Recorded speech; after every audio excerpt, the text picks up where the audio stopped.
moving through church history, through the movement of the church after the close of the New Testament, as it moved out from the Holy Land and into the rest of the world, as the church began to formulate its beliefs through 4 ecumenical councils. The first 4 centuries of the church getting settled on the issues of Trinity, getting settled on the issues regarding the personhood of Christ, on into the 5th and 6th centuries, into what's known as the Dark Ages or the Middle Ages, some of the challenges that emerged there. We've been tracking, especially over the last couple of weeks, the corruption and in both practice and in doctrine that started to occur in the Western Church. Especially, we've been watching that because that's more our story as things move westward into the Protestant Reformation as believers, especially in Germany and in England, as they had access to God's Word for themselves. They started this process of recognizing there was a great gap between what God's Word said and what the church was doing and asserting as its beliefs. Those differences became so significant, and there was such resistance to correcting those differences. Usually if you, during the Middle Ages, if you questioned what the church was doing or you questioned what the church was believing, what was the church's response to those questions? Yeah, you tended not to be alive very much longer. But as the West moved out of the Dark Ages, Renaissance begins to occur, books begin to be available, namely the book, the Bible, is available. The Holy Roman Empire is weakening. The rise of France as a competitor to the power core of the Holy Roman Empire that had its base in Rome. All of that starts to break apart. Countries that are more on the edges of the Holy Roman Empire, and that's France, Germany, England, are a little more free to go their own way without there being some sort of military intervention. And so the hold that the Roman Catholic Church had on the Western mind starts to loosen into the 1500s. Luther nails his 95 Theses to the church door of Wittenberg, beginning the Protestant Reformation, especially there in Germany. And then a generation later, or at the same time, you had, Zwingli in Switzerland, and then a generation later, John Calvin, also in Switzerland, in Geneva. And in that generation after Calvin, moving from a scattershot approach to reform, because it's still dangerous to be standing up. As the decades roll by, Reformation begins to really crystallize. The theological development becomes more systematic, and reform continues to spread. And it spread all the way to England. Remember last week it spread in a different form in England. It was first of all a political impetus. Henry VIII needed a divorce. Henry VIII needed a marriage annulment, and that was what drove it along, so he could get a male heir, and breaks off from the Roman Catholic Church to form the Church of England. But within those political movements, there were leaders in the church that we learned about last week, who also recognized that that reforms of doctrine and reforms of practice needed to happen inside the Church of England as well. And so the story of reform in England is a story of tension, of how much reform can be done to the Church of England. When the Reformation first hit the church in England, it still looked very Roman Catholic in many of its beliefs and a lot of its practice and a lot of its ceremony and liturgy. And so how much reform can be implemented. And so you have ministers within the Anglican Church who want to speed up the process of reforming the church. They're called Puritans. Puritans are individuals who want to stay inside of the Church of England, but they want the reform to continue. Eventually, there would be a group of Puritans who know that they're never going to get the Church of England to move as far as it needs to move, and so they separate. They become separatists, nonconformists. They are not going to operate in conformity with the doctrine and the liturgy of the Church in England, and so they go and start their own separate congregations. They become separatists. They become Congregationalists, which means they're going to their congregation is going to be independent. Sometimes separatists are also known as independents, and that goes through an ebb and flow of being legal and illegal depending on who the monarch is at the time. And so some English monarchs were more disposed towards Protestantism, and then it was easy for these separatists to lead their congregations, and then a monarch would come along that was more predisposed to the power remaining in the Church of England, or even Catholicism, trying to return England to Catholicism. And when that would happen, these individuals who wanted to see a lot of reform instituted, they fell under persecution and generally had to go to the Netherlands. They had to go to Holland to escape persecution, and that's part of the Baptist story as well. So anyway, we learned last week that's the dynamic in England, is how much reform can be brought to the Church of England, and if not enough reform can be brought, then how do we break away and begin our own congregations that are more in line with what the Scripture teaches, all right? And so out of that dynamic emerge Baptists, okay? So that's really where the Baptist story begins, all right? So we're going to kind of tell our story tonight, and it begins with Baptists in England. So Baptists in England, especially during the early 17th century, that's the early 1600s, they wouldn't have called themselves Baptists, and they wouldn't, usually they were called Anabaptists. So let me pause for just a moment, because there's a difference between Baptists and Anabaptists. Raise your hand if you've ever heard of Anabaptists before. Okay, good, all right. While it's important, Anabaptists were individuals, mainly in Germany, in and around Germany, who in the decades after Martin Luther, and in the decades that Christians were crying sola scriptura, Scripture alone, there were these German Christian Protestants that were serious about the authority of Scripture, who came to recognize that the Bible called for believers' baptism. And so they started to baptize believers in their churches, and they began to teach against the baptism of infants. All right? If you've heard of Mennonites, anybody heard of Mennonites? Okay, the Mennonites come out of that tradition. But mainly Anabaptism remained a Germanic. All right? And so Baptists that we don't precisely emerge from the Anabaptist tradition in Germany. Okay? Now, in some ways we share some of the same theology, but that's not really the historical stream we come out of. Does that make sense to you? We're Anabaptists with them in spirit, but we're not really connected with them in terms of a theological, historical heritage or tradition. All right?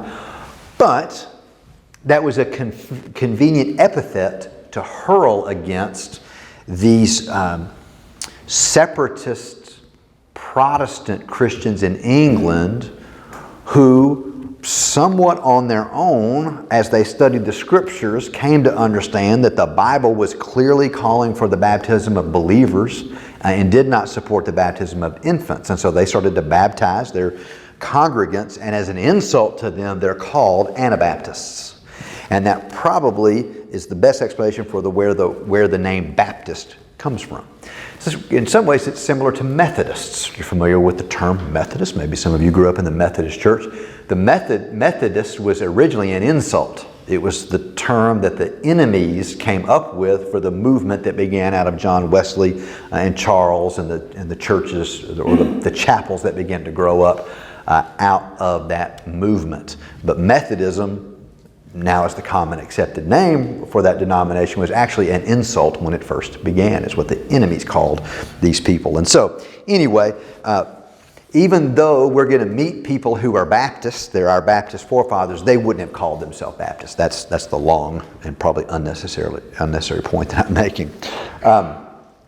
And so they would have considered themselves to be Reformed Protestant. They would have been standing in the continental Reformed tradition, theologically, affirming what we call the five solas, returning to the Scripture and the gospel alone. They would have so considered themselves Reformed Protestants in the separatist Puritan tradition. So the church needs to be reformed. It's not going to reform fast enough or completely enough, and so we're going to separate out of that. They would have been religious dissenters, experiencing persecution. They saw themselves as being outside of the Church of England. That was a big problem on a lot of levels. But they would have viewed their practice of believers' baptism as the outflow of their commitment as Protestants. We're taking the Bible seriously. We're doing what it says no matter what. And they were taking their Puritanism to its logical conclusion. If we're going to get rid of every unbiblical thing, then one of the things you have to get rid of is the baptism of infants. All right? So these English separatists could no longer subscribe to the Church of England's Articles of Faith, and they did not want the interference of kings and bishops. So here's another major aspect of Baptist identity that still holds dear to us today, that really emerges during this time, is separation of church and state. What Baptists wanted is for kings to leave them alone, and for the king-bishop relationship to end. That was their view. That was never good for either institution.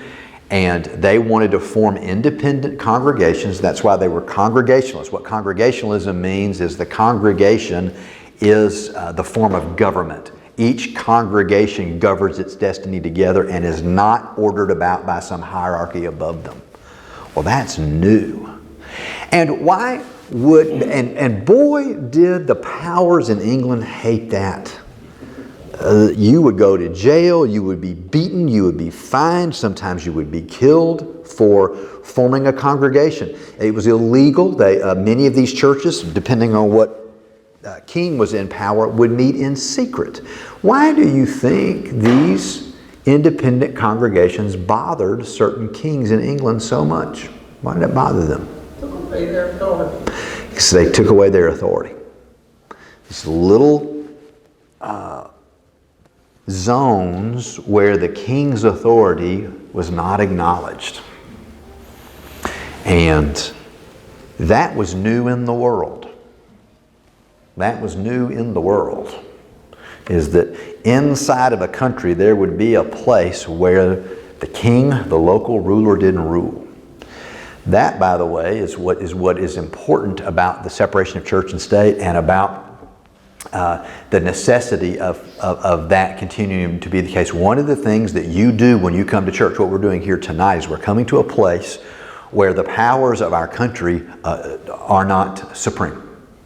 And it's good that that the American government has these zones within it where they're not going to boss us around. All right? And we remind our government that they're not the highest authority. That's one of the many, many good things that the church does. Something you've heard me say before. So when we put "in God we trust" on our money, and sometimes atheists and the ones that don't want the separation of church and state, they want the separation from. They want to be separated from the church. They want that to be. That they would love to see the church separated from everything. But it's what? Well, you tell me, what's good about our country even pausing to say "in God we trust"? It's on our money. It's emblazoned on some of our government buildings. Isn't that a violation of church and state? No. Because the government is not mandating that. Right. And what is the government being reminded of, and almost reminding itself of, at least in America?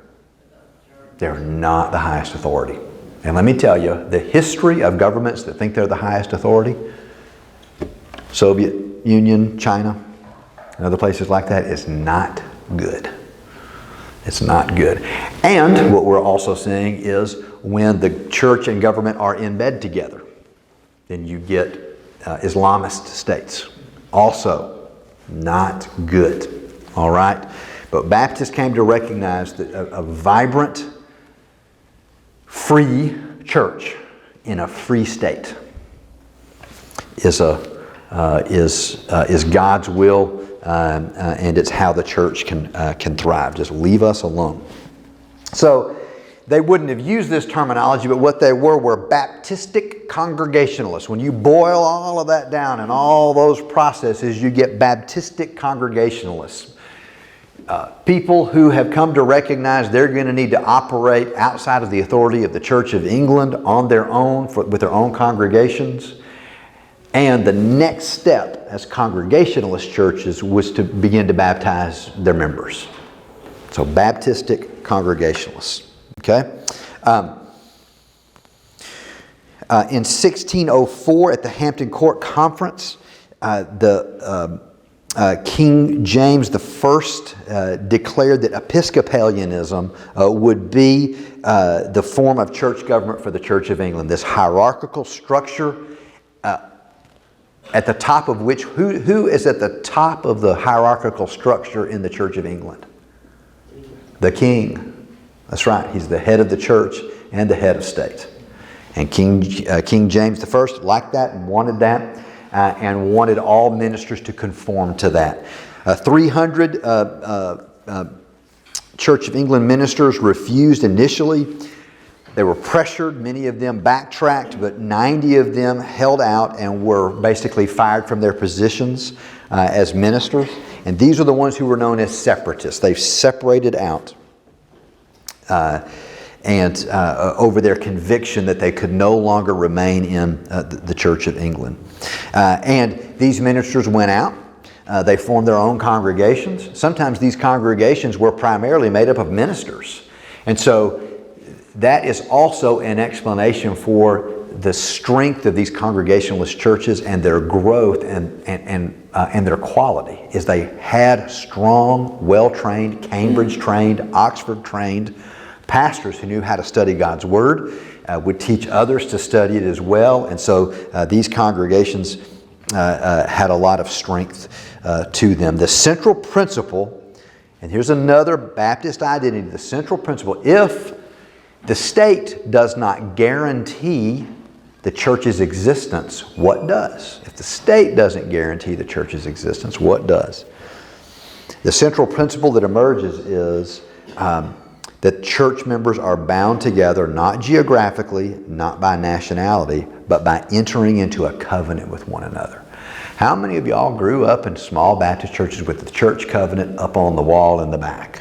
All right? Amen. And probably need to bring that back. It was a statement that we're covenanted together. That's what makes us a church. That's what makes us, that's what Baptists believe, that's what makes any church a church, but it certainly is what makes a Baptist church, is that we have covenanted together. And those old church covenants up on the wall in the back would say that. We've entered into covenant or agreement with one another and with the Lord, and that's what makes us a church. So there's, and what this means is there's no authority, external authority over a local congregation. Secondly, every member is equally responsible for the work of the church and upholding the covenant. So, from the very beginning, Baptists were very serious about church discipline. We're much less serious about that than we once were. And that's something I'm always thinking about, how to do that in a way that's biblical and appropriate. But when we got started, we didn't mind kicking each other out, basically. But because someone was not upholding it, a covenant only works when what happens? When everybody, all the covenant participants, keep it. And then also, if somebody doesn't keep it, then what happens? Then whatever the covenant says will happen if you don't keep it actually happens. So that's really what happened to the Methodist Church. That's what's going on with the Methodist Church right now, is they have a book of discipline that tells them what their rules are. And it's real clear. on the issue of gender and homosexuality in marriage. It's essentially identical with our beliefs. But when their ministers began to disobey that covenant and those instructions, rather than enforcing the rules, they just hemmed and hawed and shrugged their shoulders and looked the other way and hoped it would go away and hoped it would get better. And what happens when you do that? What happens when you do that in a family with your children? It loses respect and everything falls apart. We hope that it'll all work out, that everybody will realize how nice we are and just want to do what we want, but that's not what happens. And so it is important that we keep covenant together. And that third, each member of the church needed to show evidence of true conversion. So these are big markers of Baptist identity. Local churches are autonomous and there is no governing authority. Secondly, each member has personal responsibility for upholding the covenant. And thirdly, each member, to be a member, doesn't need to show evidence of having the right parents or being born in the right place. But what do they need to give evidence of to be a member? Regeneration. That they have trusted Christ alone as a decision that they've made. Now, all of that, you Baptists, you hear that and you think, duh. And that's what everybody, right? That's what everybody believes all along. But this is new. This is a new way of thinking about what church is. But it rolls out of a desire to be serious about what has always been said in the Scriptures. All right? So, then let's look at some of the individuals, because the really interesting thing about the Baptist story is we really do know a little handful of individuals and a handful of churches from which all of this sprang. And I think one of the things to be encouraged is the power of one person who's trying to do what God wants him or her to do can have a massive effect. And so we first meet a man named John Smith. He's lived from 1565 to 1612. And his individual story is this Baptist story. He begins as a minister of the church, goes to Cambridge to be trained and ordained, but while he's there he meets some Puritans, starts to come around to their way of thinking, and so he moves from being a good Anglican pastor to a Puritan inside the church. He was ordained inside the church, but the tension continued to grow. He leaves the church and forms a church in the town of Gainsborough, either in 1606 or 1607. Now listen, he's not a Baptist yet. He's just moved Anglican, Puritan, Separatist, Congregationalist. All right? And here is a part of the covenant of the church he helped form. As the Lord's free people, and this is 1606, 1607, okay? As the Lord's free people joined themselves by a covenant of the Lord into a church estate in the fellowship of the gospel, to walk in all his ways made known, or to be made known unto them according to their best endeavors, whatsoever it should cost them, the Lord assisting them. So you hear that. We're free. And we're going to do what the Bible says. And when we figure out that there's something else that we haven't been doing right, well, then we're going to change to conform ourselves to the Bible. 43 members of this Smith congregation signed this confession and this statement of faith. They also said there are 2 officers in the church, just elders and deacons. Elders would teach the word. Deacons would meet the practical needs. Then, along about this time in these years, the power changes hands, persecution goes up. It's illegal to have these kind of congregations in England. And so the whole congregation flees and goes to Amsterdam in 1608. All right? And that's commitment. Would have been easy just to sort of dial it back until the heat's off.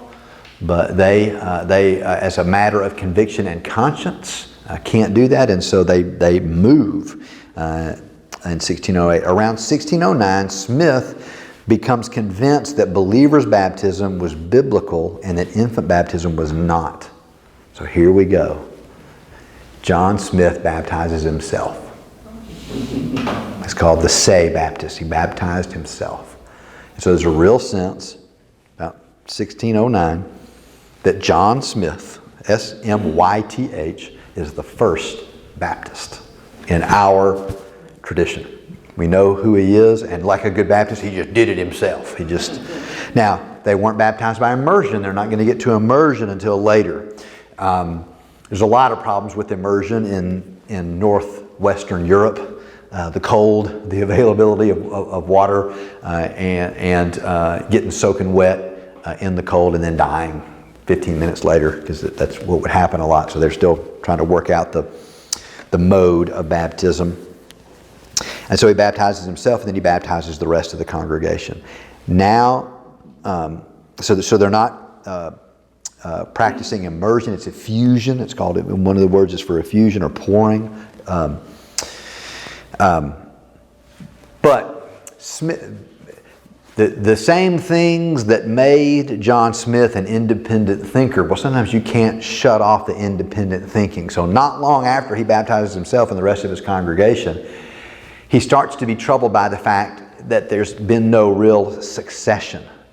His baptism of himself didn't come based on the authority of some other church. He starts to meet Mennonites, and this is that Anabaptist tradition, and he thinks, you know what, we should just become Mennonites. Then we've got a church, and then we've got a tradition, and we need to be baptized by the Mennonites. We need somebody in authority needs to transfer that to us. Well, the rest of the congregation did not agree and refused to do it, and they excommunicate Smith. So the first person that gets kicked out of a Baptist church was the first Baptist. That's also indicative of maybe some things about our identity. But he is kicked out, and the congregation returns to England under Thomas Helwys. You ever heard of Thomas Helwys? Sometimes you'll hear of Smith and Helwys together. They were leaders in that congregation. And Helwys would return. Now, what you have in Smith's thinking and in Helwys's thinking is what's going to ultimately result in a movement within English Baptists called General Baptists. And General Baptists, that speaks to a belief in the general atonement. Within the Reformed theology that we've been talking about, the 5 points of Calvinism, we talked about the L, limited atonement, the idea that Christ died only for the elect. Well, Smith and Helwys, their contact with Mennonites that had a much more Arminian view of things. They did not affirm limited atonement. They had a view that Christ died for the sins of everyone, my view, and that would be central to their theological disposition. And out of that tradition would grow a movement called the General Baptists. Okay? And we'll learn a little bit more about them next week as we talk about the missions movement. I'll spend more time on Baptist missions next week. But the General Baptists still really aren't our tradition as Southern Baptists. We really come out of the Particular Baptists, and I'm going to tell you about that in just a moment. But Particular Baptist, and it's still the issue of atonement, is called particular redemption, that Christ died only for the sins of the elect. Okay? So our tradition comes out of that Particular Baptist, more Calvinistic view of how we get saved. Okay? So let me tell you. So there's this John Smith, this one track, and that leads to General Baptist. The other track is Henry Jesse and the JLJ Church. So instead of knowing about one man, John Smith, now we know about one congregation, the JLJ Church. JLJ stands for the last names of Henry Jacob, John Lathrop, and Henry Jesse. All right? Henry Jacob, John Lathrop, and Henry Jesse were the first 3 pastors of this church. All right? And it later came to be known as the JLJ Church. So, Henry Jacob, the first pastor of the JLJ Church, is a contemporary of John Smith. They were alive at the same time. He becomes a separatist, and so he starts this congregation. And he starts this congregation in Southwark in England in 1616. Okay, that's when the church begins. He comes under persecution. There's tremendous pressure, and eventually he goes to America. He's replaced by John Lathrop, who will pastor the church from 1625 to 1633.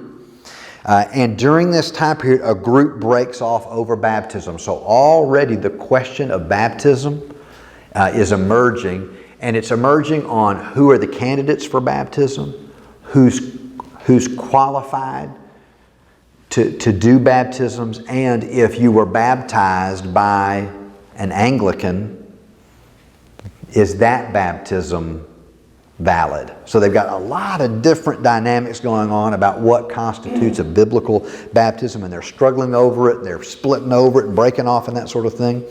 And then Henry Jesse takes over in 1634, and the church divides in 1634 because it had gotten too big. And it would catch the interest of the authorities at the time, and so they realized they needed to break into two churches. The other segment was led by, and this is one of our Baptist forebears as well, a man named Praise God Barebone. Now, how would you like that name? Praise God Barebone is his name, and they will go on to be baptized as well. A document during this time, a document it's really one of the few writings that come down to us about all these proceedings that were going on, called the Kiffin Manuscript, describes a group that reject infant baptism and start dipping. So the church has started this process of realizing they need to baptize believers. All right? Now, not everybody in the JLJ church has bought into this idea, but they're allowed to remain as members. And then that brings us to Henry Jesse. So let me tell you. So this is the third pastor of this church, and he's the one who is going to sort of in his own life and lead the congregation to this transition to the acceptance of believers' baptism. But Henry Jesse is also a part of that Puritan Reformed tradition that's going to be more Calvinistic. So he's going to be basically a 5-point Calvinist, all right? And they're going to be called particular Baptists. So he was ordained in the Church of Henry Jesse, ordained in the Church of England, worked as a chaplain, but like many Puritans of his day, he just knew that the Church of England was never going to do everything it needed to do, so he separates out. He became a nonconformist. He wouldn't use the liturgy that he was supposed to be using, so he is removed from his position. And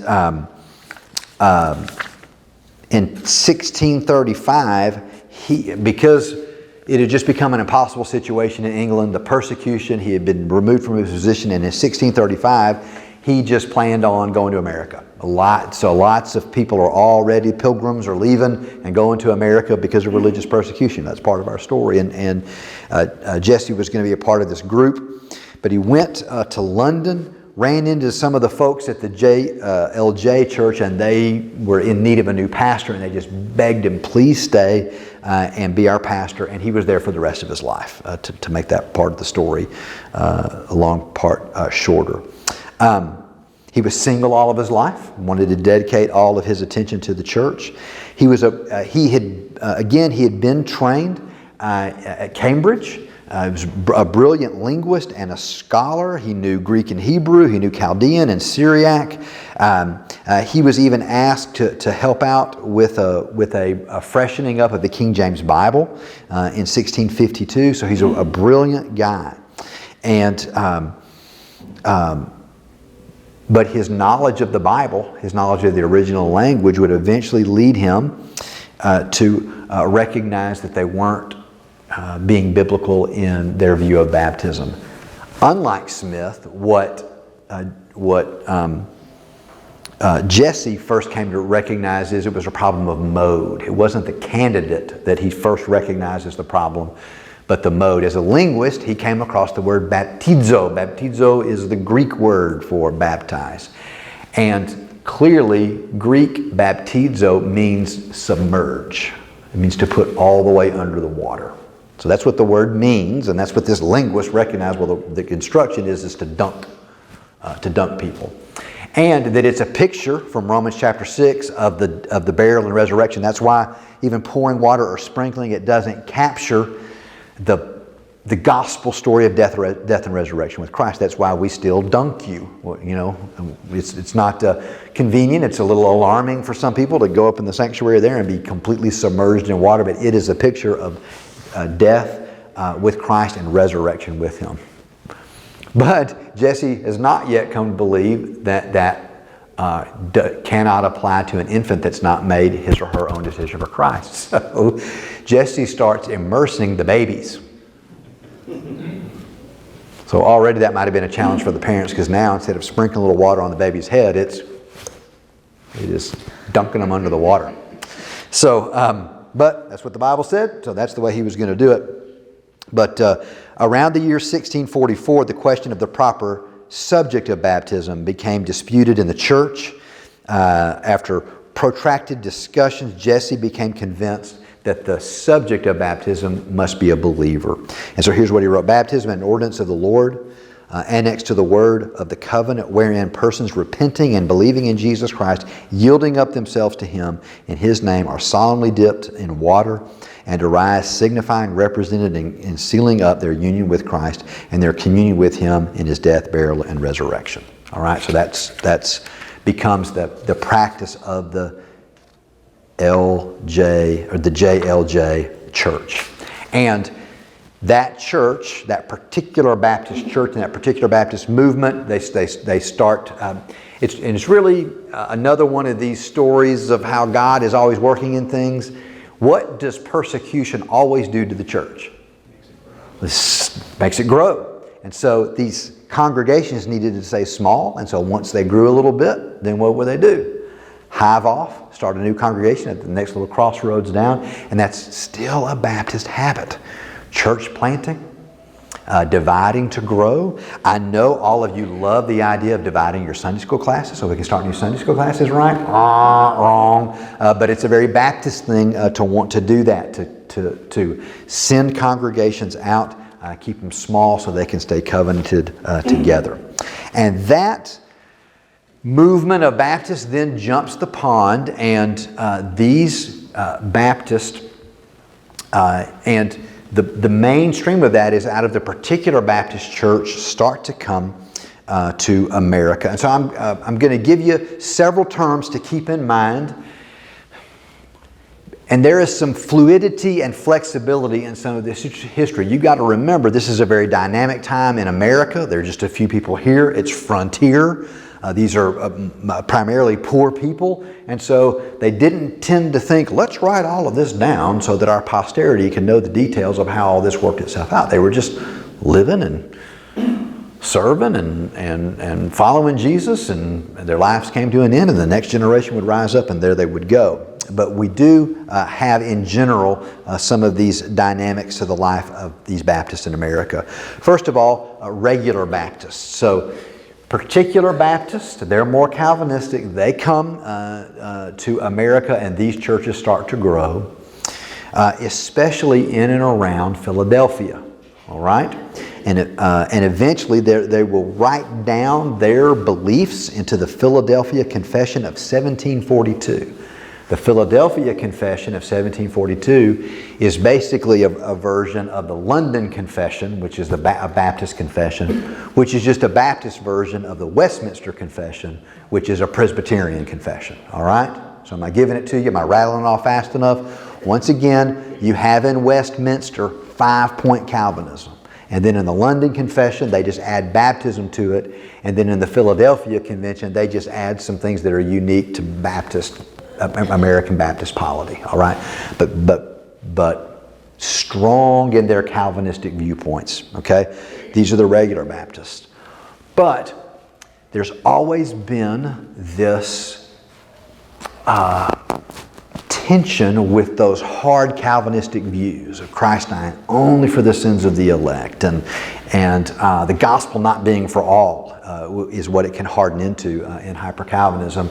That from the very beginning with Baptists, and it's really bound up in the understanding of believers' baptism, is that someone's not a Christian until they trust Christ for themselves. They've got to say yes to Jesus. And so the call of gospel preaching and conversion stands, and an individual coming to a moment in time when for himself or herself they respond to the gospel and say, yes, that's essential to Baptist identity, conversionism. All right? They need to hear the gospel. They need to respond to it. And in that sense, it's a free decision. I can choose to follow Jesus. I can reject Him and continue on, right? So you've got that part of our identity, and then that sits in tension with this Calvinistic viewpoint that in eternity past, all the elected, that's already been settled, and that's how salvation works. All right? And so these stand in tension with each other. And so in America, another group starts to form called Free Baptists, and they tend to coalesce around New Hampshire. And in 1833, the New Hampshire Confession of Faith was written. And the New Hampshire Confession of Faith is much stronger in its assertion that the response of salvation is free. It's not determined, but it's free. All right? Now here's the interesting thing about how these streams come together. Southern Baptists, we see a great deal of our flow coming from that regular Baptist tradition, that more Calvinistic Baptist tradition. Yet, our Baptist faith and message, the Baptist faith and message, y'all know, that's our confessional statement, is modeled on the New Hampshire Confession, the Confession of Free Baptists. All right? So all along, let me stop there. Are y'all following what I'm kind of talking about here? The free will issue and the sovereignty issue has always been one that Baptists in our tradition have said that those need to stand in tension, and we're not going to be dogmatic, especially on the Calvinistic side of it's been settled and it's determined, and Christ died, especially on limited atonement, Christ dying only for the sins of the elect. What Baptists have wanted to say is how God works all that out in eternity past, that belongs to the mind of God. Here's the deal. All lost people need to hear the gospel and respond to it in faith to be saved, and everyone must hear this good news. And we know that. And so there's the regular Baptist tradition and a Free Baptist tradition. There's also the regular Baptist tradition and the separate Baptist. Now this is different. Y'all, come on, pay attention now. This is different from the separatists. Okay, the separatists Baptist tradition, that's in England. Separate Baptist tradition is in America. So here's the dynamic between regular Baptist and separate Baptist. This is over the Great Awakening. All right? So regular Baptists who are more Calvinistic, they're also a little snootier and stiff. All right? These are the Charleston Baptists, also known as the Charleston tradition. Out of the Charleston tradition, that came the theologians that began Southern Seminary. And they were erudite and careful thinkers, not given to a lot of emotionalism. And when the first Great Awakening breaks out, people like them, they're also called Old Lights, they're a little bit like, I think this revival stuff's get a little, out of control. But it also tipped the hand a little bit on their theology, which is people don't really show up, hear the gospel, and respond to it suddenly because of this emotional movement. They're just working out their election is a better way to think about that. So the regular Baptist tended to not be thrilled about the Great Awakenings, especially the first Great Awakening. So there were some people within those congregations, though, they were all about the revival and the awakening, and so they separate out. And also, there were Congregationalists. They weren't Baptists, but they're Congregationalists. But revival hit them. They all got saved. And they all wanted to be baptized. And so out of these Congregationalist churches that were more Calvinistic, Congregationalist churches, that's Jonathan Edwards was a Congregationalist, all right? Now, Jonathan Edwards would have been a 15-point Calvinist if they had come up with 15 points, but is the father of the First Great Awakening. Okay, it's under his preaching at Southampton that revival breaks out. And the stories are, because you talk about a nerd, a thin nerd, who nearsighted, reading the manuscript of Sinners in the Hands of an Angry. Anybody ever read Sinners in the Hand? It'll strip the hide off of you. You're hanging by a spider's thread over, flames that have been prepared for you. And the story is that he would read those manuscripts up close to his face because he was nearsighted. And people were falling out, begging for him to stop. And some of it was they couldn't hear anymore. And some of it was, I want to go ahead and get saved now. Don't finish the sermon. Just go ahead and let's do the invitation now. So you got all these strange, interlocking, unexpected combinations of things. And so out of Congregationalist churches that would not buy into the awakening spun out these separate Baptist congregations that were appreciative of Calvinistic theology, but never wanted anything within Calvinism to trump conversion and revivalism. Okay? And so what's going to come out of that is a tension between making sure you had solid theology of the head and a warm heart for revival. Now, have any of you ever noticed there can be a tension between the head and the heart? Or is it just me? What's the tension between the head and the heart? What can be the problem with the head when it comes to thinking about how we ought to do this work? It could just be sort of this cold logic, non-emotional, just have the right beliefs, and that's the main thing, is to have the right beliefs. And that can get in a ditch of doctrinaire that doesn't really trickle down into a vibrant personal relationship. What's the ditch of having too much heart? Not enough head. Shallow theology, pragmatism, whatever gets them coming down the aisles.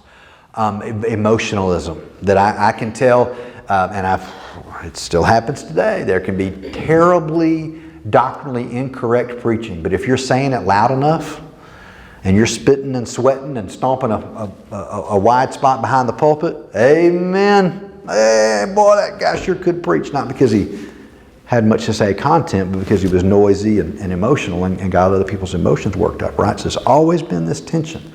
And Baptists have preferred to live in that tension. And I believe rightly so. So this flows into, you're going to hear another dynamic between the Sandy Creek tradition and the Charleston tradition. All right, Sandy Creek, these are two associations, and Sandy Creekers were going to be more excited about revival and the warm-hearted gospel proclamation, and Charleston folks were going to be more serious about having the doctrine correct. And so out of this Charleston tradition would come the foundation of Southern Seminary and its fairly strong Calvinistic views set in tension with the Sandy Creekers, who were a little bit more suspicious of all of that doctrinal stuff and wanted to make sure that the gospel was being offered to everyone indiscriminately. Okay? So those are how the tensions play out as history makes its way towards Southern Baptists. Let me stop there. Any questions about that? Okay, I know I'm giving you tons. All right? So who figured all this stuff out? That's what was happening. I mean, was there like some news reporter running around that's journaling on this? No, that's a great question. It's mainly through, again, great things about Baptist churches is they like to write stuff down. And so it's church minutes. And really what we have out of the Sandy Creek Association are their minutes. And so we have their confessional statements and how many members they had. And so Baptist historians have pieced through church records and associational records to put this history together. Yep. Yes, ma'am. Where was Sandy Creek? Virginia? I'm 90% sure Virginia. I think it's Virginia. Up, South Carolina, not Virginia. Yeah, I think you're right. South Carolina. One of them states. All right, any other questions? Okay, so another element of Baptist identity in America is religious liberty, and that can be put to the account mainly of Roger Williams. You may have heard Roger Williams. He was a graduate of Cambridge, ordained in the same kind of story. Started to realize the Church of England was wrong, separates out, troubles begin, and he is one of the ones that just comes to America to escape religious persecution. But when he gets here, he starts causing trouble from the get-go. One of the things he started to say is that settlers had no right to steal Indian land. They needed to pay for it. So you can tell that probably didn't go over real big. And then the magistrate ought not to persecute religious dissenters. That again, that's new. And almost no one agreed with Roger Williams at this point. Even Puritans, even the Congregationalists in America thought that the state ought to have the authority to punish people who had the wrong kind of doctrine. But Roger Williams says, no, nothing should bind or control someone's conscience. All right? And so in 1636, he founded the town of Providence, Rhode Island. And in 1638, he established the first Baptistic church in America. The First Baptist Church of Providence is the first Baptist church in America. All right? And he would only be a member of that church for a few more years. And sort of like John Smith, he just sort of keeps on reforming until he sort of reformed himself. There's even a question if he might have reformed himself all the way out of Christianity. But he's most known for his writings on religious toleration. One of his publications, The Bloody Tenet of Persecution for Cause of Conscience. Here's what he says. The state, his logic is this: the Old Testament laws requiring Israel to punish idolaters did not authorize the state to persecute religious dissenters, because the state of the land of Israel, the kings and people thereof, are merely figurative and ceremonial, and no pattern or precedent for any kingdom or civil state in the world to follow. So what he's saying is Israel's its own thing. And they were operating as theocracy under the direction of God. The rest of the governments of the world do not have the authority to punish dissent or try to control the consciences of people. These were very, very controversial views, but they became central to the identity of Baptists, because in Virginia and in Boston, because Baptists didn't have the approval of the civil authorities, they were often arrested and whipped and beaten for preaching without authorization. And so from early days, Baptists were on the dark side of this kind of punishment of dissent. And so Baptists have always been advocates of religious freedom. And one of the questions that Roger Williams was asked is, you're for religious freedom as long as you're in the minority. Let's watch what happens when you get into the majority. Well, when they were coming up with a charter for Rhode Island, in their charter is religious freedom. And they mention specifically Jews, Muslims. They kind of go through the list. No one is to have their conscience controlled by the state. People should be allowed to worship and believe as their conscience dictates. This will flow all the way into through the Revolution and into the birth of our nation. A man named John Leland, I think as the story goes, met with James Madison in Virginia. Leland was a leader of Baptists. And as they were coming up with the Bill of Rights for the Constitution, Leland went to Madison and says, if you want the Baptists in Virginia to vote with you on ratifying the Constitution, you're going to need to have something in there about religious freedom. And so they worked a little. He's the first lobbyist, that's right. But in many ways, you can thank Baptists for having that be a central guiding principle in our identity. All right? So, yes? When the government in England, weren't they still supporting the Church of England in America? Were they still funding that? I'm going to answer it a little bit in reverse. I'm not 100% sure what, if any, connection between the Episcopal Church in America would have been with the Episcopal Church or the Church of England. They were connected, but very definitely in Virginia and in Massachusetts, those states declared that those churches were the established church, and so those had legal authorization, and you could be punished. You could be punished in those states for not getting authorization from the state to form congregations. Oh, and to pay taxes. That's the other. Now, here's what I do know: taxes were levied and raised for the state church in Massachusetts, Virginia, and in other states. So when you were paying your taxes in those states in the early days of American history, part of your taxes went to the state church, which is not the case any longer because of the Establishment Clause of the Bill of Rights. All right. And then another identifying factor were associations.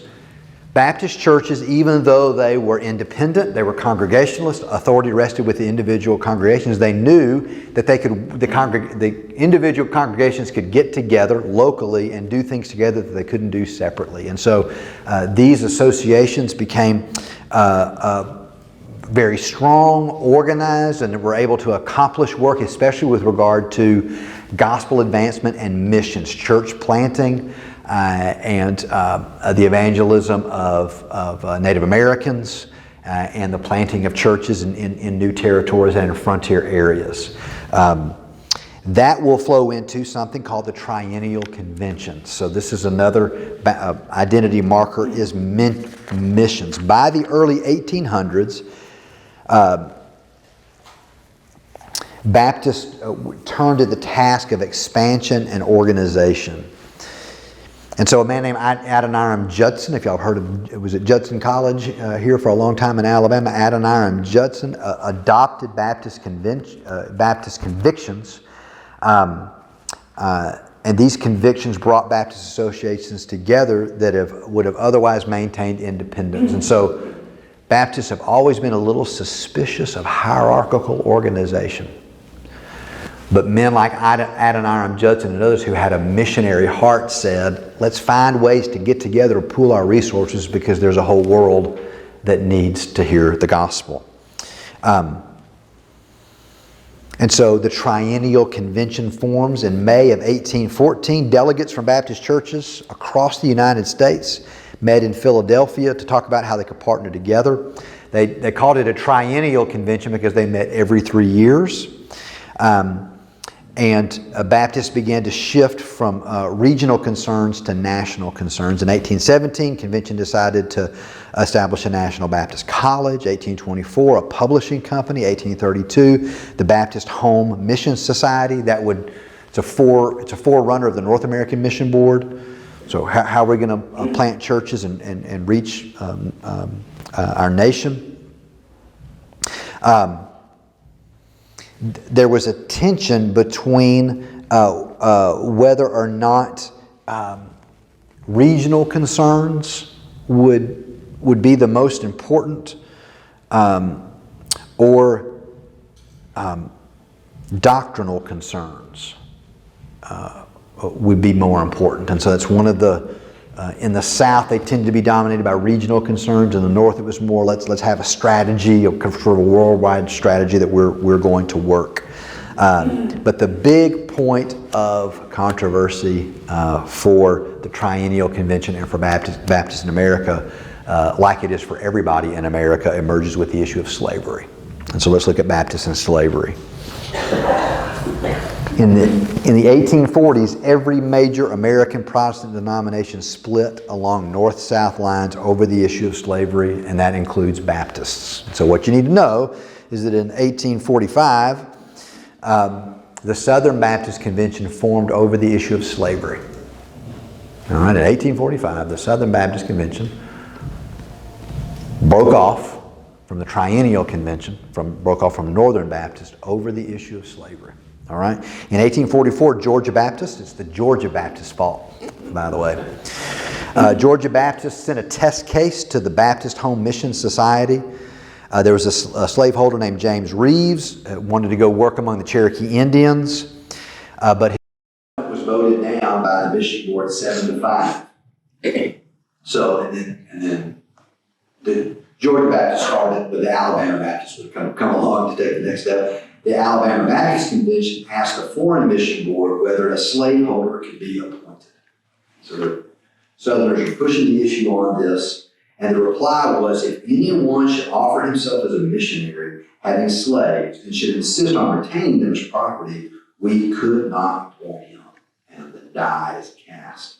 In May 1845, delegates from the 9 state conventions, or Southern state conventions, gathered in Augusta, Georgia, and the Southern Baptist Convention was formed.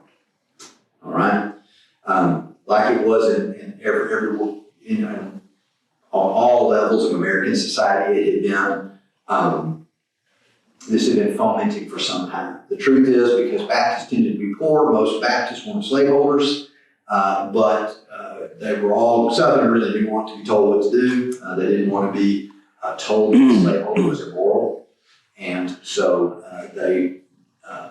Like Southerners, all Southerners did, they supported slavery and its morality. One of the things that was interesting about Baptists, though, is Baptists tended to, because of our, I'm not pointing this out to make it sound better. I'm just pointing this out because it's part of our history to think about. The impulse in the South was to not educate slaves at all.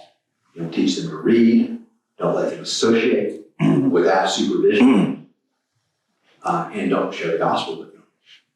But Baptists tended to have the view that everyone needed to trust Jesus as their Savior, and so slaves needed to be taught the gospel as well. And so they were, and sometimes that was done even though it was illegal in certain states, like South Carolina, to teach slaves how to read. But Baptists believe in the Bible, Baptists believe in the gospel. And so even in those contexts, slaves were taught to read and write, read the Bible and say yes to Jesus and become pastors and teachers and form congregations. And so one of the reasons why there's a great number of people who are blacks, who are Baptists, is because of, even in the South, an impulse that everyone needs to hear about Jesus. Everyone needs to be in church, and churches are local congregations.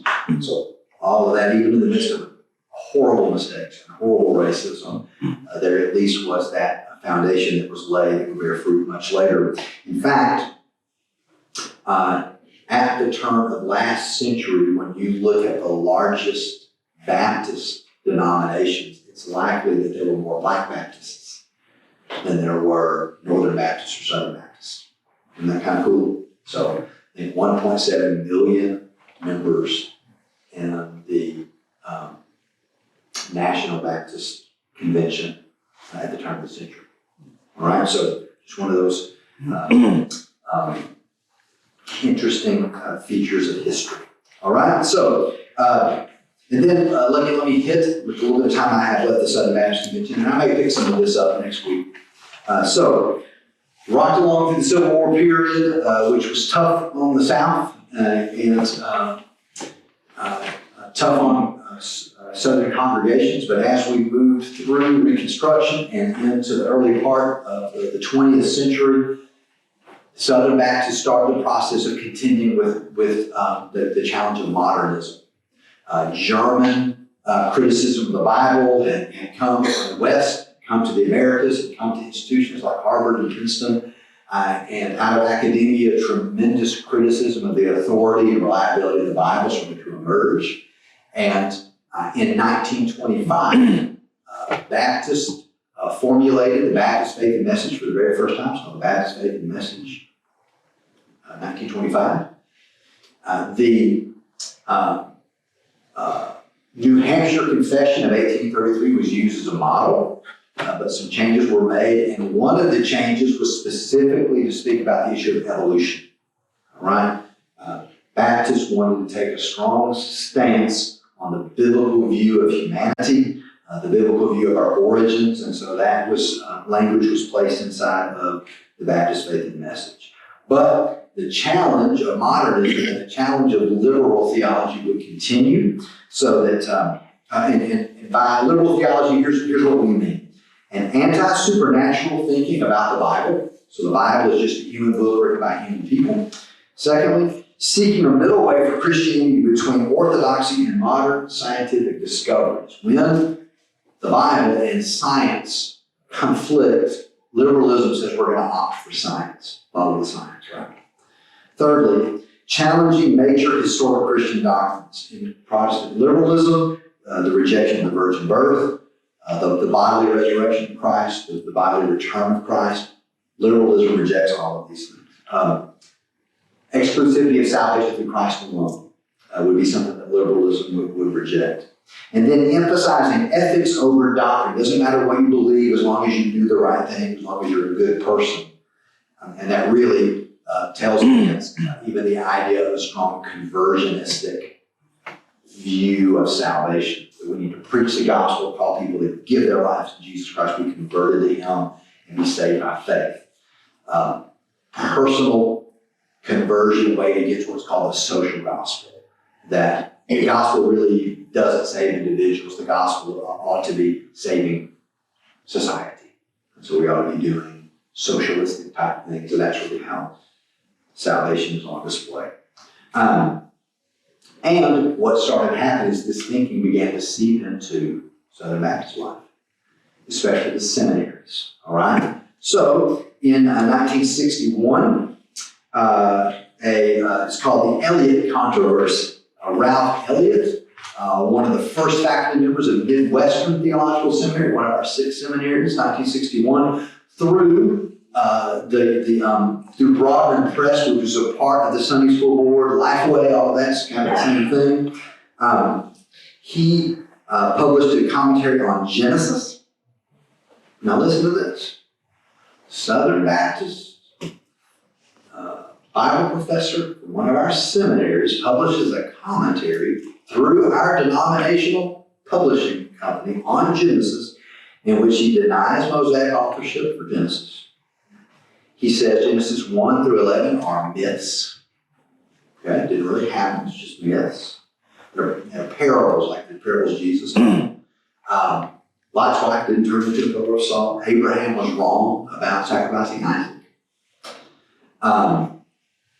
And it's a rejection of inerrancy. Inerrancy teaches that the Bible is truthful in all things that the Bible authors assemble. It's not possible for it to err. And while Baptists in the pews were inerrantists, they just believed that the Bible was authoritative, it was true, from Genesis to Revelation.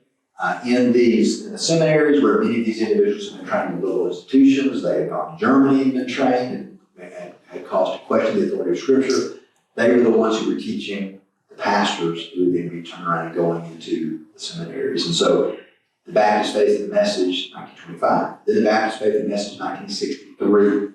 So that revision of the Baptist Faith and Message was done in response to the Eliot controversy. So making it clear, not clear enough, making it clear that Baptists stood for the authority of Scripture. But the liberal drift continued. For instance, did you know that in the early 1970s, Southern Baptists were pro-choice and voted to affirm that at Southern Baptist conventions? All right. Now again, that was the voice of the leaders. That was the voice of the experts and professors and those types. But that's where we were. We were having that same drift as other denominations were drifting. But Baptists are Congregationalists. And so unlike the poor Methodists who have people from on high dictating what comes down in the local congregation, so there are congregations, for instance, in Baldwin County, who don't want certain things, but they don't have a choice because the decision is made above them. Well, that's not how it works in Baptist life. Who do Baptists think own the seminaries? Who owns our 6 seminaries? We do. The congregations do. People who pay for it. They're ours. They don't work, we don't work for them, they work for us. The teachers don't, the professors don't instruct us. We instruct the professors what they're to teach to the children out of our churches. So here's what happened. It's called the Conservative Research Center. In 1961, Dr. K. Owen White had just been elected president of the SBC, and he preached a sermon called Death in the Pot. Quoted sections of Eliot's commentary, and he concluded this: it's liberalism pure and simple. So the pastor called it out. He encouraged theological liberals to leave the denomination. He called on trustees of all of the seminaries to investigate the beliefs of the faculties. And thirdly, he urged the Baptist Sunday School Board to be on guard against liberalism in its publications. Already, congregations and then pastors, that's the other thing. Pastors of local congregations have a tremendous amount of influence in our denomination. So this would lead the way to the start of a decades-long battle for control of the Southern Baptist Convention. And here's what a handful of guys figured out if they were going to move the convention back to a seriousness about the authority of Scripture, is that for 10 years in a row, conservatives needed to elect Southern Baptist Convention presidents. All right? Actually, for 20 years in a row. Okay, let me tell you how that works. I know I've been giving you a bunch, but stay with me here. So the way it works is this. The president of the Southern Baptist Convention, they're elected for 2-year terms. They're not paid, they're pastors. In fact, in 1971, anybody know the name Adrian Rogers? Y'all familiar with Adrian Rogers? Most of you are. Okay, Adrian Rogers was elected president of the Southern Baptist Convention, and he was the first, what you call, card-carrying theological conservative who made it known that he intended for things to change. Okay? And from 71 to 88, we elected, Southern Baptist elected conservative presidents every 2 years until 88. It's pretty much thought of that the conservative resurgence was over and conservative was back in control of the convention by 1988. Here's how that works. The president unilaterally chooses the committee on committees. All right? Only Baptists can have a committee on committees, right? And the president chooses all of those folks. All right? And they just serve 1 year. But the committee on committees chooses the committee on nominations. Okay? And the committee on nominations makes recommendations for everybody who rotates on the boards. All right? It takes about 10 years to cycle out all of a particular board of trustees and cycle them in a whole new board. Okay? So what you need is year after year, presidents in control of the committee on committees, the committee on committees is in control of nominations, the nominating committee puts the people on the boards. When you pick conservatives, they're going to pick conservatives who are on the nominating committee, they're going to pick conservatives who go on the board of trustees. And as time goes by, the moderates rotated off, the conservatives rotated on. So by the late 80s, you have the boards of trustees of all of our entities now have conservative boards. And once that happened, we got the majority, then at the seminaries, the liberal faculties were just dismissed. That was that. Al Mohler started at Southern Seminary in 1993. As a staunch conservative, and Southern was probably the most liberal of the seminaries at that time. I preached at Southern, that's close to 10 years ago now, but Dr. Mohler and I were hanging out afterwards, and he said it was, I'm not going to get it right now, something like 2017 before every graduate shook his hand on graduation day. Took that long to bring about change. That's why paying attention to these things is so important. Because things can drift without you knowing it. They can get in pretty bad shape. So, but by the late 80s, conservatives were back in control of the seminaries. And so what that ensured is that pastors who were being trained to believe that the Bible was true and inerrant, and that they should preach it and teach it as such. All right. Any questions about that? What happened after 1988? It's been interesting. About that same time, the chickens were really beginning to come home to roost on the wider culture. And so our greatest challenge since 1988 has not really been so much internal struggle. It's been mostly unified. The biggest controversy since then has been controversy over Calvinism. Okay, but still, that's been a family beef. Nobody's even over it, and nobody says. Some people on the harsh outside to both sides. All the Calvinists need to get out of here. All the non-Calvinists need to get out of here. It's a handful say, but nobody. That's not the view.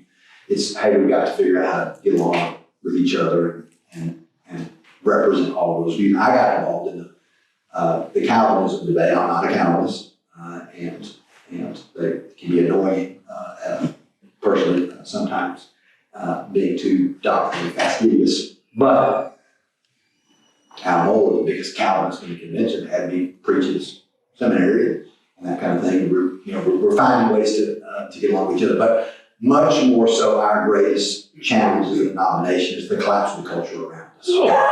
So you had pretty good growth in the convention until like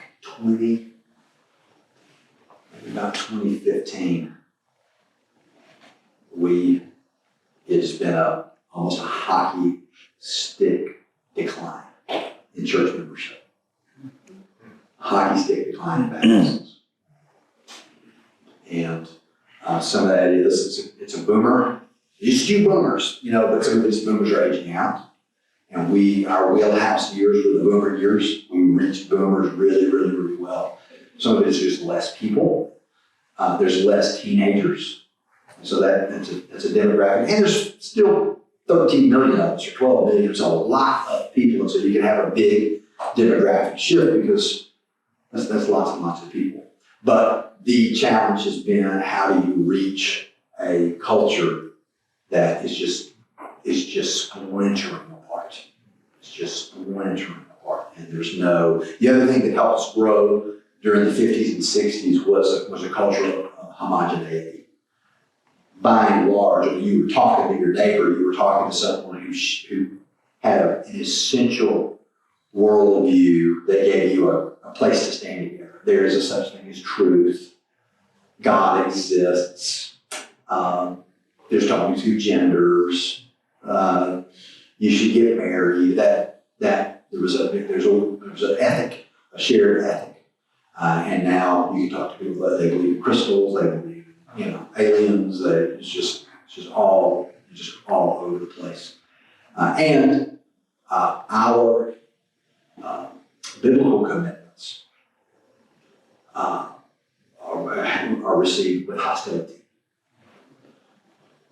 And then here would be the final thing. And this is probably the hardest slap on us. We got real jazzed about growth through the 50s and the 60s, and we were loving it. We were just watching, remember, maybe nobody remembers, 1 million more in 54. That was one of our slogans, 1 million more members in 1954. And hey, hooray, we should be going to reaching more people for Christ. But churches got bigger, denomination got bigger, and exercising discipline, a regenerate church membership, making sure that the people who were joining really understood the gospel, really had a Christian worldview, that was not really very important. And through the 50s and 60s, it can be assumed that people who joined, they understood the gospel. But what we had in our ranks were huge segments of nominal Christians they come forward and you join the Baptist church. Why? What was one of the reasons why you might join the Baptist church in Fairhope in the 1970s? Social status. Social status for your business. I'm a banker in town, I own a business in town. And I'm not saying anybody had, that was a bad motivation, it's just not a gospel motivation. And so the church has like the Kiwanis Club. And you just, you're supposed to do that. Well, the time period where being associated with Christians is a positive, well, that's over. And so it's more likely that if you have a strong association with Christians, especially Baptists, it's a negative, it's a social negative. And so really the big part of the story of our decline is the story of nominal Christianity is in decline. And so that's kind of a good news, bad news sort of thing, because committed Christians really are growing. It's the only group of Christians that are growing are Christian Christians. And what you really, we may be in decline, but Christian churches and denominations that have left the authority of Scripture are just in a free fall. They don't have a future. But that's I'm giving you a really long answer. That's our greatest challenge is a culture that's really splintered. When did non-denominational congregations start to become popular? I mean, now anybody can go start a church. That's right. I think what you see, because we do a lot of thinking about this, that's the question, okay? The technology made it possible. It's just even things like sound systems made it possible to have all the people, 2,000 people gathering. And on one level that, especially I'm talking more about mega churches, it's a very efficient, it has a lot of efficiencies to it. Frankly, very small staff, lots of people. And then the agreement is you come and sit for an hour and go home. We'll make sure that hour is really zippy. And that's all that's going to be required of you. Okay? And so the idea of community and that sort of thing, not as big a deal. And then the non-denominationalism, and I am being overly critical. Okay, there's lots of good things about non-denominational churches, but I'm just going to go over those. I think part of it is anti-authoritarian, and that's just American. We don't want anybody telling us what to do. We're going to do our own thing our own way, and then a tendency to attach to a leader. So you got this big personality. I guarantee you, every pastor of every mega church would be the CEO of. If they weren't in ministry, they'd be the CEO of a company. They are highly charismatic, driven, competent individuals who love to work and are smart and know how to go big. And they're great leaders. Another part of the story is the difficulty of transitioning leadership. Because large churches struggle when the key leader of the group is gone because it tends to coalesce around the leader. So you've seen a lot of these implosions. Lots of stories like that. That's a good question, and it's one that we're trying to think through. Because for all of the talk about the size and impact of non-denominational large megachurches, guess who still has the most missionaries serving all over the world by a long shot? Southern Baptist. Guess who has the largest seminaries of the world? We do. I think 6 of the 8 largest seminaries in the world are entire 6 seminaries. And I promise you, there's not a mega church on the planet that can fund that work. Is that New Orleans, Southern, Southeastern? Yep. So let me start doing it. It's New Orleans Seminary. It was where my master's degree, Southwestern. It's is in Fort Worth, I got my PhD. New Orleans, Southwestern, Southern is Louisville, Kentucky, Southeastern is in Wake Forest. South Carolina. North Carolina. Sorry. One in California. Yeah, Gateway, they recently changed its name from Golden Gate to Gateway Seminary, because now it's in Los Angeles, it wasn't San Francisco, now it's in Los Angeles. They sold that property in San Francisco, I think it was like next door to the Golden Gate Bridge. You know, and bought like half of Los Angeles with what they got for that property. It was a good move. And Midwestern Theological Seminary, which is in Kansas City. All right, so 6 seminaries. I'm gonna say something like 8,000 seminary students in those 6 seminaries. I think that's about right. Which is huge. I may be wrong about this, I know some of this goes online, I do have somebody to correct me, but like Duke Divinity School, which is Methodist, they have like 300 seminary students at Duke Divinity School. Most seminaries are tiny. So, good questions. And so let me say, I saw half of a hand going up, yes, sir. So with the downward decline in attendance, in Southern Baptist, do you think that there's a danger of the seeker-sensitive movement within Southern Baptist? I think that what appears statistically to is pure apathy is probably the greatest, because, and this is an even better answer to another one of the questions, maybe the greatest shift, like, I'm gonna edit my answer, Daniel, to the collapse of the culture, is the shift from rural to urban. Shouldn't have left that out. The shift from rural to urban in our culture is massive. And Southern Baptists are mostly rural. The vast majority of congregations in the Southern Baptist Convention are 75 and less in attendance. And they're in, not in urban areas. They're the small church. And I do think that the large congregation we are a top, I won't get this right, but we're at least top 5% in sizes of congregation. Most 95% of the congregations in America are smaller than us. We would be considered a large church. And we can offer a lot of things that even small churches in Baldwin County cannot. Okay, we just can't.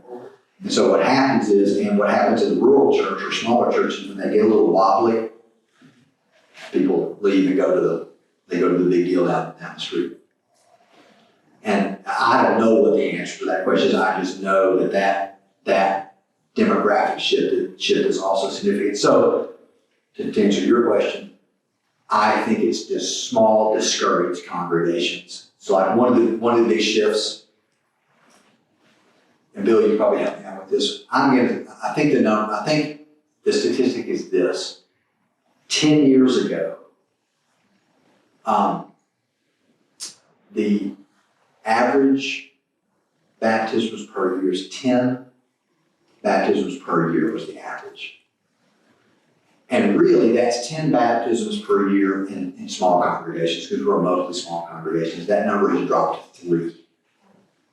So from 10 baptisms a year, average across the Baptist Convention, to 3. So it's just a lack of passion for lost people.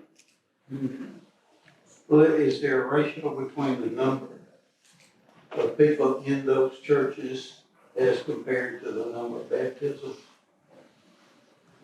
That's a good question.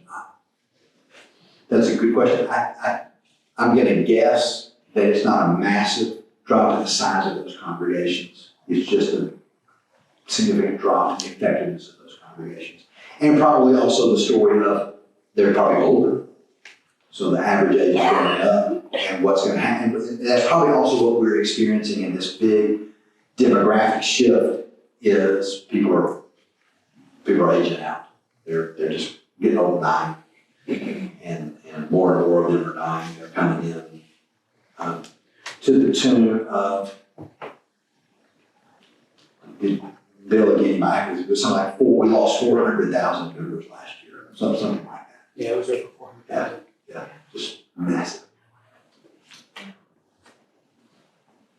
And I know I keep, as I talk, I feel discouraged. So the church has always confronted challenges, massive challenges. There's always been moments from congregations to denominations, even to the church as a whole in the dark ages, where knowledgeable, faithful people thought, are we going to make it?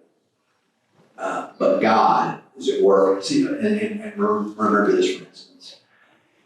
Christianity is struggling in the West, but it's booming everywhere else. It's booming in China. It's booming in Africa. It's booming in South America. Yes, sir. Do you think that's because in America we've become numb to the Bible? And by that I mean, let's be honest, most people don't read their Bible, let alone study their Bible during the week from Sunday to Sunday. I mean, that's a hard statistic that SBC has put out, all other denominations have put out. When you go to the other countries, like my aunt was born and raised in China, she's Chinese, and she's a staunch atheist, but I would put her biblical knowledge up against anybody in Baltimore County. Yeah. Anybody. Because, I mean, she studied it to kind of see if it was, and you watch a lot of these atheists, like I do a lot of atheist debates and stuff like that with the parachurch ministry. And they are very intuitive with the scripture. It's all head knowledge, but they know it more than most Christians. Yeah, I think there's massive biblical literacy. It's a, I think it's the challenge of prosperity. It's harder for a camel to get through the eye than it is for a rich man to get into the kingdom of heaven. What's the problem with wealth? Is you put your trust in it. You know, you put your trust in it, so you don't need God.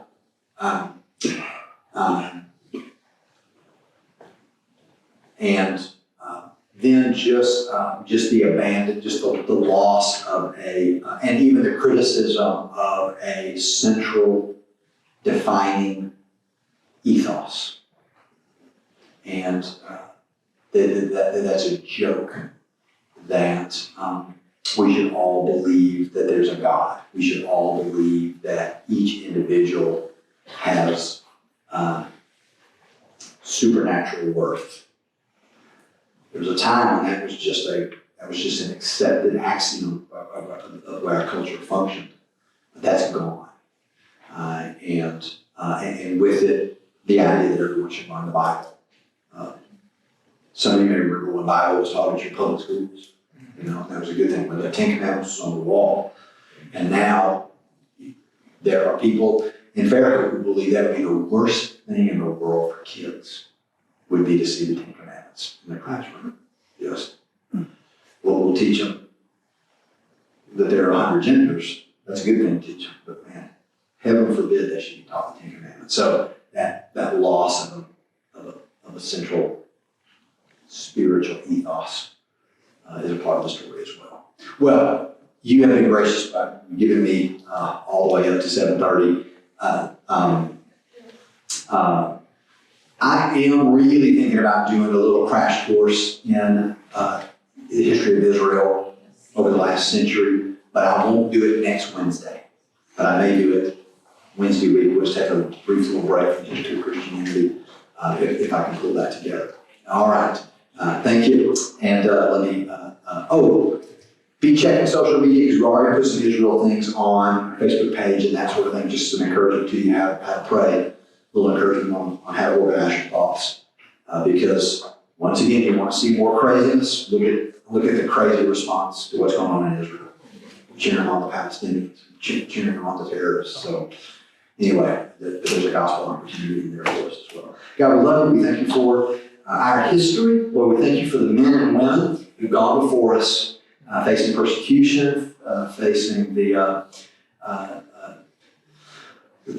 approbation of the culture around them to believe what the Bible says is true and to do it no matter what. Lord, it looks like we're going to get our chance to see if that's what we're like. God, help us to be the kind of people who will stand on your truth alone. Lord, help us to take up that adage that I learned recently. We don't lean, we stand. We don't lean one direction or another, we stand. That's what your word tells us to do. That's what our heritage tells us to do. Help us to do it in Jesus' name.